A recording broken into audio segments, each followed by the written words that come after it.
Cette présentation narrée va porter sur la stratégie vaccinale contre la COVID-19 au Québec, l'efficacité de la vaccination et également les éléments qui ont soutenu la recommandation du Comité sur l'immunisation du Québec par rapport au report de la deuxième dose du vaccin.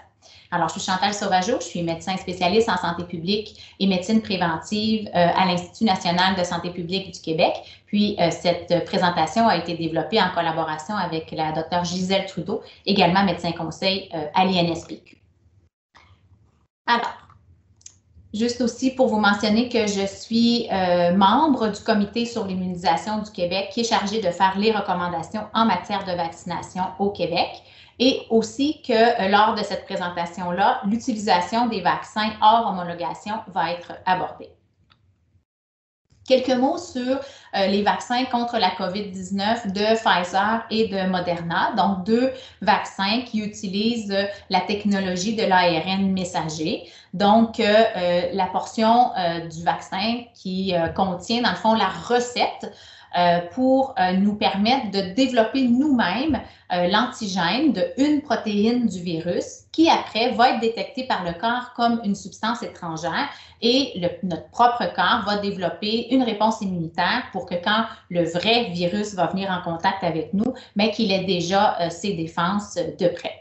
Alors donc, c'est vraiment une étape, je dirais, de plus que ce qu'on connaît habituellement avec nos vaccins qu'on appelle dans la catégorie des vaccins inactivés. Donc, il n'y a pas du tout le potentiel avec ces types de vaccins-là qu'on puisse avoir la maladie, puisqu'ici, il n'y a pas du tout le virus qui nous est injecté, mais bien uniquement la recette pour que notre propre corps puisse développer la protéine S et que celle-ci soit reconnue par l'organisme comme si c'était le virus, mais ce ne l'est pas.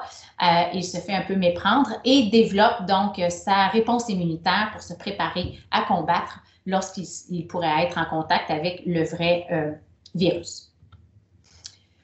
Alors, les objectifs de la vaccination ici au Québec, donc prévenir en premier lieu les maladies graves et les décès associés à la COVID-19 et également de garder notre système de santé capable de fonctionner à la fois pour traiter les patients qui sont atteints de la COVID, mais également pour pouvoir bien prendre en charge les patients qui viennent pour d'autres pathologies qui malheureusement continuent quand même aussi, même en temps de COVID. La stratégie principale de la vaccination est de protéger directement les personnes les plus vulnérables plutôt que de miser sur une protection indirecte, par exemple en tentant de vacciner ceux qui pourraient transmettre l'infection. On va voir tout à l'heure qu'on a des données d'efficacité solides pour prévenir la maladie. On n'a pas encore toutes les données pour bien s'assurer qu'une fois vacciné, on ne peut pas le transmettre à d'autres personnes. L'objectif opérationnel de la couverture vaccinale qu'on souhaite atteindre au niveau de la population pour atteindre ensuite un effet collectif de cette vaccination-là est fixé à 75% ou plus. Dans le contexte où on a vraiment plusieurs personnes à vacciner qui sont vulnérables, susceptibles à ce virus-là, dans le contexte aussi de l'approvisionnement limité et graduel en vaccins, alors, il y a eu obligation de mettre de l'avant un ordre de priorité pour voir avec qui on devrait débuter pour la vaccination pour maximiser les gains en termes de réduction des maladies graves et le maintien du fonctionnement du système de santé. Et donc, ça a donné une première recommandation du Comité sur l'immunisation du Québec avec certains groupes mis en priorité pour la vaccination, particulièrement les résidents CHSLD, les travailleurs de la santé, les personnes vivant en résidence pour personnes aînées et les résidents des communautés isolées ou éloignées. Avec une information venant du fédéral comme de quoi dans les premiers mois, nous devrions avoir au Québec environ 1,3 million de doses de vaccins prévues. Si on donne d'emblée 2 doses à chaque personne, ça nous permettait de vacciner environ 650 000 personnes, soit uniquement les 4 premiers groupes. Alors que les groupes 5 et 6, donc les personnes de 80 ans et plus qui vivent dans la communauté, ainsi que les personnes de 70 à 79 ans également qui vivent dans la communauté, représentent quand même plusieurs hospitalisations et décès qu'on a observés lors de la deuxième vague, donc du 1er septembre au 6 décembre. Pourquoi ces 6 premiers groupes-là ont une importance grande? Parce qu'ils expliquent 92% des décès observés durant la même période de septembre à décembre. Souvent, on se demande, mais aussi, est-ce qu'on devrait mettre de l'avant plus vite les personnes qui ont des maladies chroniques? Donc, dans la figure ici, MC veut dire maladie chronique, mais on a vraiment observé, tant avec les données du Québec que d'ailleurs, que le facteur clé qui amène des complications suite à l'infection et malheureusement aussi au décès, c'est vraiment l'âge. Donc ici, on voit les risques relatifs de décès parmi les différents groupes d'âge avec ou sans maladie chronique. Avec groupe de référence, les 20-59 ans sans maladie chronique, bien, on voit qu'avec l'âge, c'est clair, la tendance est très grande. Oui, le fait d'ajouter une comorbidité, donc une maladie chronique chez la personne, des jeunes maladies pulmonaires ou de l'hypertension, ça vient augmenter le risque, mais ce qui est le facteur le plus important, ça demeure l'âge. Et donc, tout à l'heure, je le disais, dans notre analyse du fardeau de la maladie, on a bien observé que pour les personnes de 70 ans et plus, eh bien, lors de la deuxième vague, ils comptaient pour à peu près 40% des hospitalisations et des admissions aux soins intensifs et quand même 27% des décès. Donc, ça nous a beaucoup questionné à savoir, avec cet état des connaissances-là, quelle est la meilleure stratégie vaccinale à mettre en place. Ensuite, donc, après avoir analysé le fardeau de la maladie, on s'intéresse à la vaccination, quelle est son efficacité dans différents groupes et après 1 ou 2 doses. Alors, on voit cette publication dans le New England Journal of Medicine du premier vaccin, donc le vaccin de Pfizer, où on voit bien que le groupe des patients qui n'ont pas eu le vaccin, la ligne en bleu ici, donc le groupe qu'on appelle placebo, eh bien, tout le long de l'étude, les mois passent et ils continuent malheureusement d'avoir des infections à la COVID-19. La bonne nouvelle, c'est que les patients qui ont été vaccinés, la ligne rouge, eh bien, on voit à peu près au 14e jour un changement dans la pente et plutôt un arrêt de nouvelles infections qui s'accumulent dans ce groupe-là ou très peu qui attrapent la maladie après avoir eu le vaccin.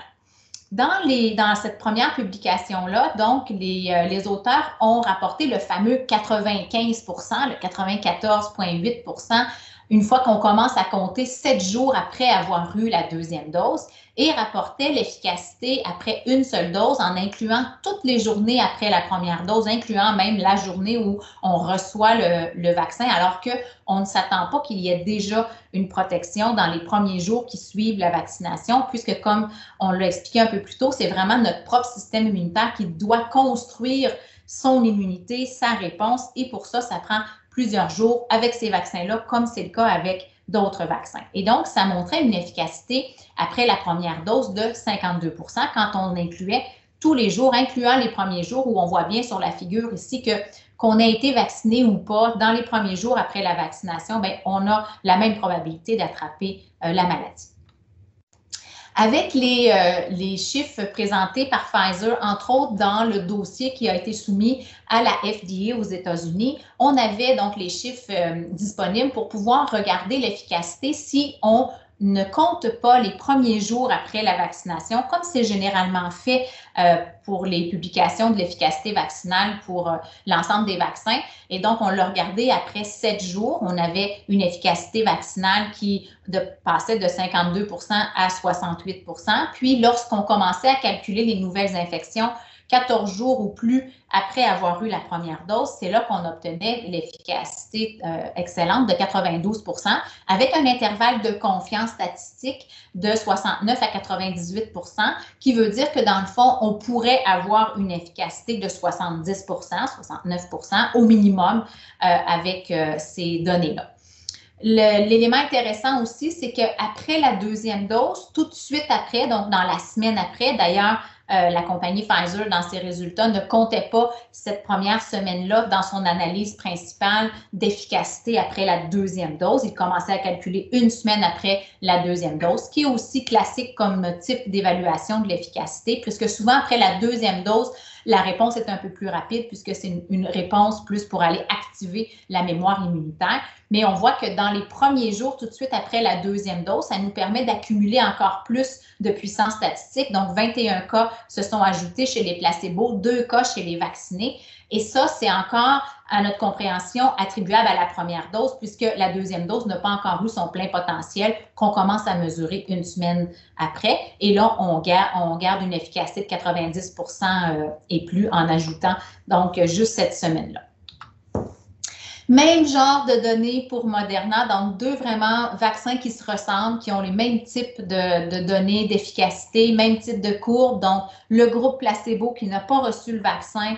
tout au long des mois qui suivent dans cette étude de phase 3 de Moderna continue d'attraper la COVID-19 alors que le groupe vacciné a une ligne ici en bleu vraiment plus basse et qui se maintient dans le temps. Et d'emblée, eux, dans leur publication, ils ont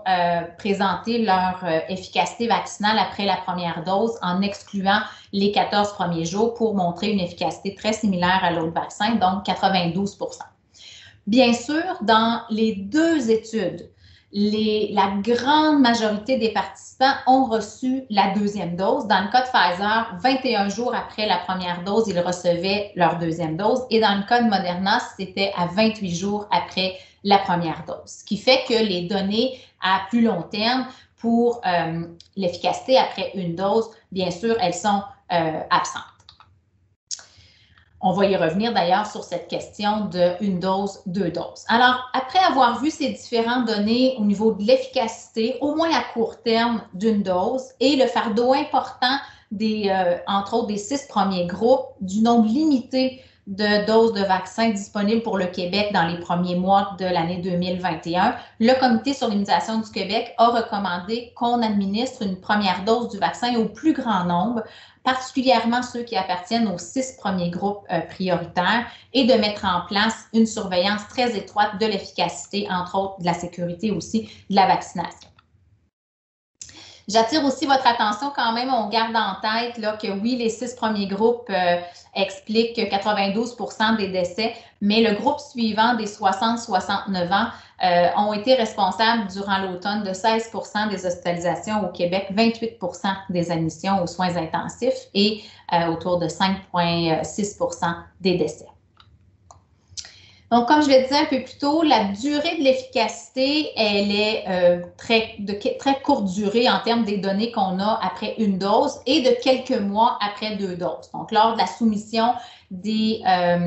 données aux organismes régulatoires, il y avait un maximum de 4 mois de suivi. Ces études-là se poursuivent. Elles doivent être rendues à peu près à 5 ou 6 mois. Les données n'ont pas encore été présentées là, pour des résultats au-delà de 4 mois après la deuxième dose, mais il y en aura.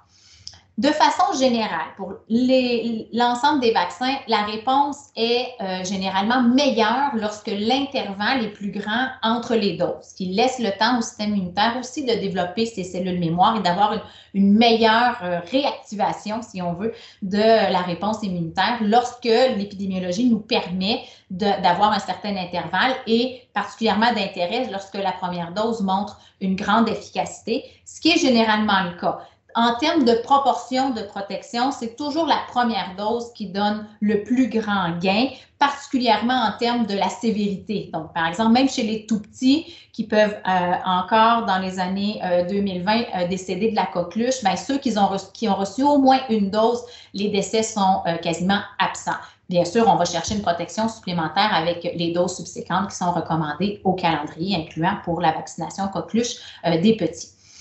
On n'a pas, comme je l'ai dit plus tôt, de données spécifiques pour différents intervalles entre la première et la deuxième dose pour les vaccins homologués ici, Pfizer et Moderna. Par contre, on a des données que je vais présenter dans les 2 diapositives suivantes sur la vaccination COVID contre la COVID d'une autre compagnie, donc AstraZeneca, et également des données intéressantes qui viennent d'un vaccin qui utilisait la même plateforme, donc l'ARN messager, mais contre un autre virus, soit celui de l'influenza. Donc, ces données de AstraZeneca, qui est aussi donc un vaccin contre la COVID, qui est présentement homologué et utilisé en Angleterre, qui est en évaluation par Santé Canada actuellement, montrait que les participants aux études qui avaient reçu leur deuxième dose de façon rapprochée en moins de 6 semaines avaient un niveau d'anticorps 2,8 fois plus bas que ceux qui avaient eu un intervalle plus long entre les deux doses, même de 12 semaines ou plus, donc de plus de 3 mois. Et on voit vraiment la tendance, plus l'intervalle était long, plus la réponse en anticorps était élevée. Pour la COVID-19, on n'a pas encore de seuil de niveau d'anticorps qui nous assure qu'on a une protection. Présentement, on est content quand plus il y a d'anticorps, plus on est content, mais peut-être qu'on n'a pas besoin d'avoir une si grande quantité d'anticorps pour avoir une protection. Pour l'instant, on n'a pas cette détermination du seuil-là. Et avec des vaccins aussi efficaces, ça peut prendre un certain temps avant d'obtenir ce seuil, puisqu'on va obtenir ce seuil-là lorsque des gens vaccinés ont des échecs à la vaccination, donc attrapent quand même la maladie, qu'on peut aller voir quel niveau de réponse immunitaire ils avaient développé. Pour l'autre vaccin, donc un vaccin qui avait été développé avec la menace que un des virus de l'influenza, le H7N9, aurait pu devenir pandémique. Et donc, des travaux avaient démarré pour un vaccin contre cette infection-là et avaient montré, même chose, comme on voit pour d'autres vaccins, que plus l'intervalle est long, ici ils ont comparé dans cette figure-là 21 jours entre les deux doses ou 6 mois entre les deux doses et on avait entre 2 et 10 fois plus d'anticorps lorsque l'intervalle était de 6 mois. Donc, même chose, c'était une phase 1. Ce vaccin-là n'a jamais été homologué et c'était aussi contre l'influenza et non pas contre la COVID, mais qui utilisait cette plateforme de l'ARN messager. L'élément aussi important, c'est que c'est très important donc de mesurer l'efficacité sur le terrain une fois qu'on est dans la vraie vie, parce que c'est sûr que dans les essais cliniques pré-homologation, tout est bien standardisé, contrôlé, alors que sur le terrain, ben, la population qu'on vaccine est plus diversifiée. On sait que les vaccins à ARN messager sont fragiles, donc là, on ajoute du transport, des conditions d'administration qui peuvent varier en comparaison aux essais où c'est très contrôlé. Donc, c'est pas inhabituel de voir, par exemple, souvent une petite baisse de l'efficacité vaccinale entre ce qu'on voit dans les essais cliniques contrôlés versus la population à laquelle qui a accès à la vaccination. L'autre élément important aussi, c'est que dans les essais cliniques de phase 3, il y avait des personnes âgées, mais très peu en haut de 85 ans et pratiquement pas de patients aussi fragiles que les patients, par exemple, au Québec, qui résident en CHSLD. Donc, très peu de données dans les essais cliniques pour avoir vraiment la valeur de l'efficacité vaccinale dans cette population très âgée qui, on sait, pour la plupart des autres vaccins, répondent moins bien puisque le système immunitaire qui doit s'activer a moins la capacité d'aller optimiser toute sa réponse pour aller chercher une protection aussi bonne que chez les plus jeunes. Un peu la même chose pour les patients immunosupprimés, qu'ils étaient exclus des études de phase 3 des deux compagnies pour lesquelles on a des vaccins homologués. Même chose, on peut s'attendre, comme on voit avec d'autres vaccins, qu'il pourrait y avoir une protection un peu moins élevée que ce qui a été montré dans les essais cliniques de phase 3. Et donc, avec, entre autres, la recommandation de vacciner le plus grand nombre avec une dose, en n'ayant pas de données à moyen, long terme après une seule dose. Il y a eu donc plusieurs études d'efficacité vaccinale qui sont démarrées au Québec depuis début janvier. Différents devis, donc des études de cas témoins, des cohortes, des études écologiques où on a la possibilité de croiser ensemble les différentes banques de données, donc le registre de vaccination qui est maintenant populationnel où on a l'ensemble de la population et qui a été vacciné avec quel vaccin à quelle date.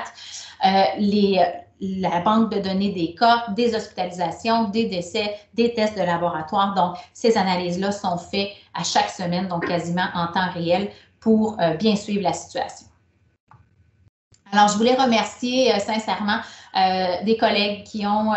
accepté de partager leurs présentations respectives et aider donc à construire la présente présentation, dont Dr. Bouchard, Sobanjo et Dr.